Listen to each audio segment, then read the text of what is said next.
मेरा नाम राहुल है और प्यार से घर में मुझे राजू बुलाते हैं। मैं 30 साल का हूँ और दिल्ली का रहने वाला हूँ। मेरी हाइट 5 फुट और 6 इंच है। आज जो घटना मैं बताने जा रहा हूँ वह आज से 1 साल पहले की है। हमारे घर से 3 गली छोड़कर मेरे चाचा चाची का मकान है। वैसे तो मेरे 3 चाचा हैं और तीनों ही शादीशुदा हैं, मगर सबसे छोटे वाले चाचा थोड़े गे टाइप के हैं। आप समझ ही गए होंगे कि मैं क्या कहना चाहता हूँ। इसी बात का फायदा मुझे हुआ। लगभग 1 साल पहले छोटे चाचा की शादी हुई थी। मैं भी शादी में गया हुआ था। शादी में पहली बार मैंने चाची को देखा। मैं चाची को देखते ही रह गया। उसका नाम सुजाता है।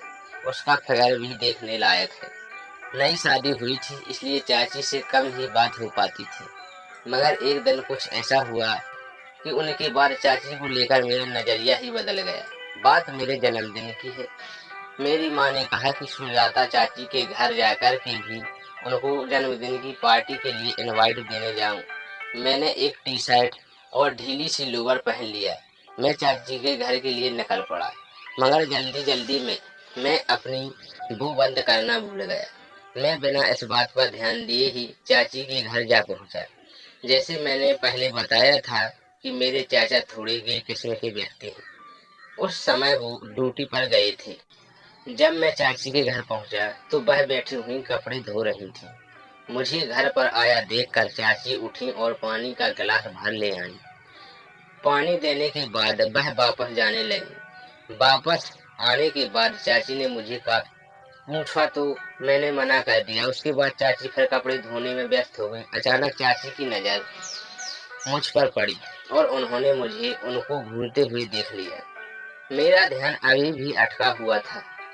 जब ऐसा 2-3 बार हो चुका तो चाची मुझसे पूछने लगी, राजू तुम्हारा ध्यान कहाँ है? मैं कुछ नहीं चाची, बस ऐसे ही। मैंने हड़बड़ाहट में जवाब दिया, चाची मैं सब जानती हूँ कि तेरा ध्यान किधर है।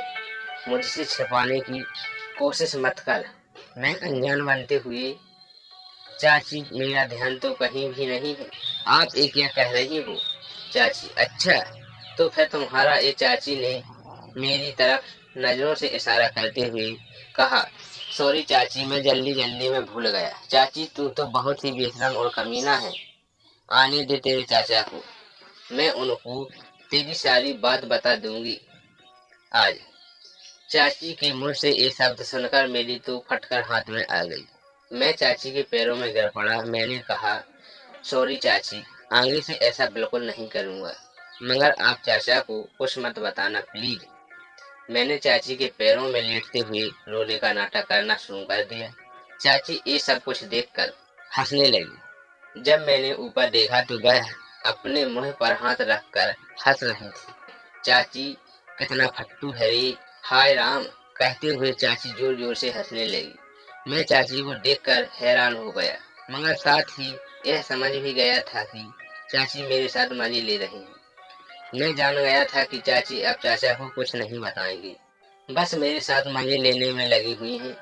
अब मेरे अंदर कुछ हिम्मत सी आ गई और मैं सोचने लगा कि बस अब चाची को अपनी बातों में फंसाना है किसी तरह भी। इसलिए मैं थोड़ा सा भावुक हो गया। मैंने कहा, चाची आपने तो मेरे को डरा ही दिया था आज। इससे पहले मुझे इतना डर कभी नहीं लगा। प्लीज आप चाचा को कुछ मत बताना, नहीं तो यहाँ आना जाना ही बंद हो जाएगा। चाची हाँ जानती हूँ, मैं तेरे चाचा को कुछ नहीं बताऊंगा। इतना कहते ही मैंने चाची को गले से लगा लिया और चाची को थैंक्स करते हुए कहा, चाची आपने आज मेरी जान बचा ली। चाची बोली, बस कर, अगर किसी ने हमें एक दूसरे के गले लगे हुए देख लिया मेरी भी फटकर हाथ में आ जाएगी। इस बात पर हम दोनों ही हंसने लगे और सिचुएशन नॉर्मल हो गई। उसके बाद हम दोनों सामान्य रूप से बात करने लगे। चाची बोली, आज राजू तुम अपनी गर्लफ्रेंड को भी ऐसे ही? मैंने चाची को कहा, हाँ। मैं बीच में ही कहते कहते रुक गया। चाची बोली, कोई बात नहीं राजू, हम दोनों दोस्त की तरह बात कर सकते हैं। चाची के मुंह से इतना सुनकर मेरा रास्ता अब साफ हो गया था। फिर वह सब के बाद चाची बोली, राजू तुमने तो आज मुझे तुम मेरा साथ कभी मत छोड़ना। उसके बाद जब भी मौका मिलता है तो मैं चाची के घर जाता हूँ।